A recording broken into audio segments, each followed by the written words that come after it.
Welcome to the W. Welcome to the W. Welcome to the W. Welcome to the WNBA. The W. What it do, peeps? It's the Beat Chef. Will watch the damn tape. Hit that like, that share, that subscribe button. Hit that bell to get notified when I drop my next video. New subscribers, thank you for watching. I hope you enjoy the show. Old subscribers, thank you for helping me build this platform as we make our way to 500 subscribers and pushing out this content. Valkyries, home opener, first game, Sparks. California matchup. Sparks get the win 84-67. Kelsey Plum. The Kelsey Plum show. This is my dark horse 8th seed spot for my rankings. I got the Sparks making the playoffs, barely making the playoffs. But I like this because Kelsey Plum finally gets her own team and gets to run the show. And last night was an indicator. 37 points. Now they started off slow. Valkyries were up, up about 7. The Sparks couldn't buy a bucket. Kelsey Plum missed a couple easy shots. Blown layups, Rickea Jackson. Those were a couple air balls. And then it clicked. It started clicking. The motor got crunk up and it started firing on all 8 cylinders. And they got into a little rhythm, brought it back, got it up. And then about the middle of the first quarter, you could see what this team could be. This team can get out and run. Azra Stevens played it unrivaled. She's 6'6", and she can move. Rickea Jackson is almost like a wide receiver in the NFL. Derek Hamby can move. She can run. You got Odyssey Sims. She can run. They were on a break off of steal, and they caused a lot of turnovers in this game. But they were on a break, and it was like 4 on 2.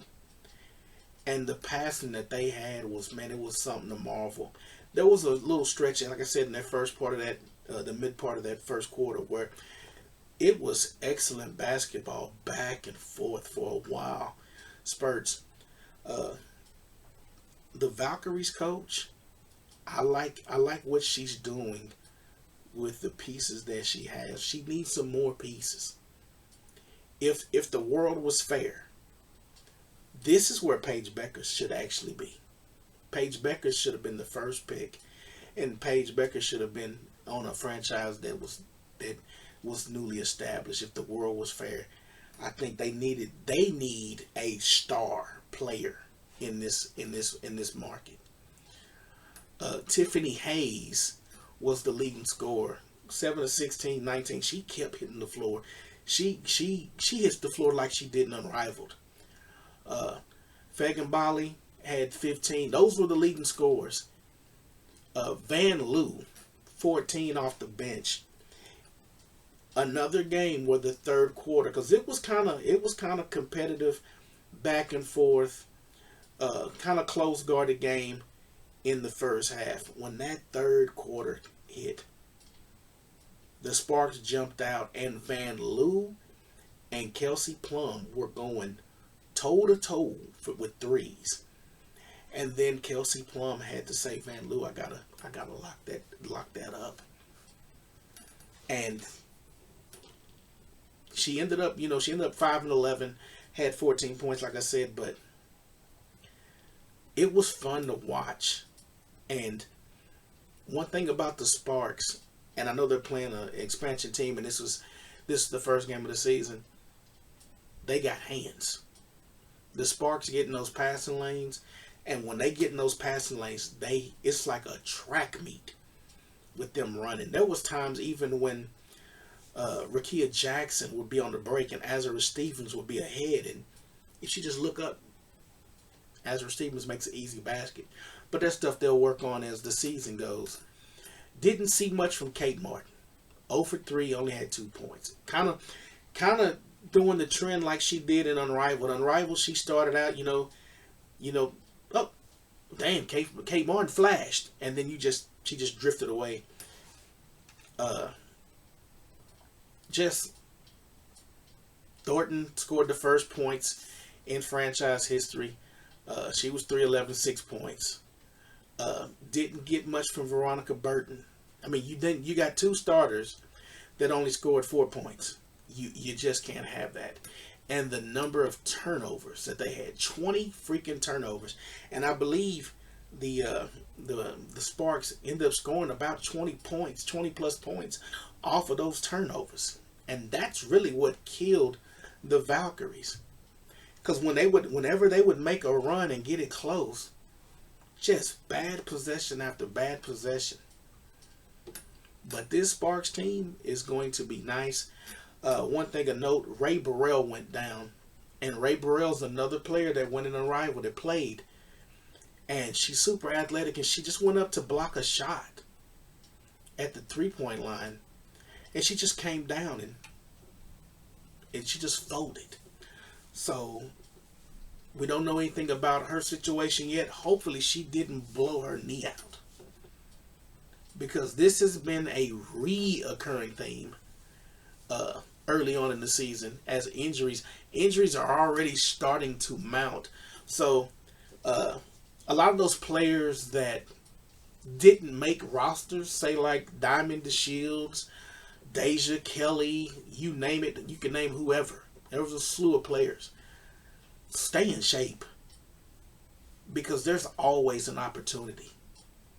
With the minimum amount of roster space that these teams had, and some of the players that were already nicked up, hurt, there's a good chance you could be on a roster next week.